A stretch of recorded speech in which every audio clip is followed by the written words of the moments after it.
కృపది creations నల్లపాటితో కాసేపు 50 సంవత్సరాల నా సాహితీ సేవ స్వర్ణోత్సవ సమయంలో భాగంగా ఈరోజు మానవత్వపు సూక్తులులో మీరు ఒక మంచి సూక్తి వింటారు.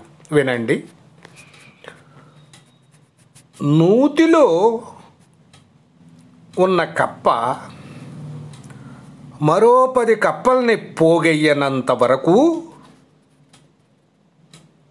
నువ్వు కూడా నూతిలో ఆ కప్పలా బ్రతికినా పర్వాలేదు. విన్నారా?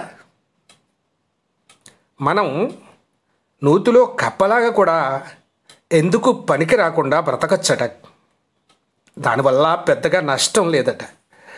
కానీ ఇంకో 10 కప్పల్ని మనం చేర్చుకుంటూ వాట్లను కూడా మనలాగే పనికి రాకుండా తయారు చేయడం అనేదే పెద్ద ప్రమాదం అట.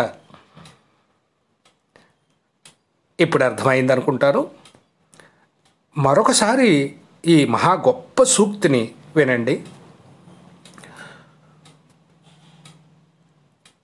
కప్ప నూతిలో మరో 10 కప్పల్ని పోగెయ్యనంత వరకు,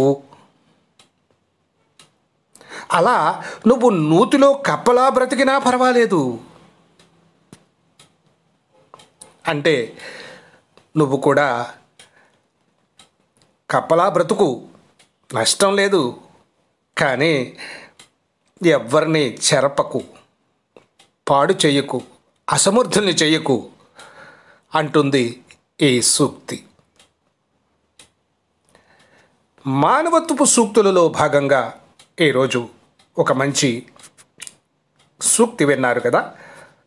మరొకసారి ఒక మంచి సూక్తితో మీ ముందుకు వస్తాను.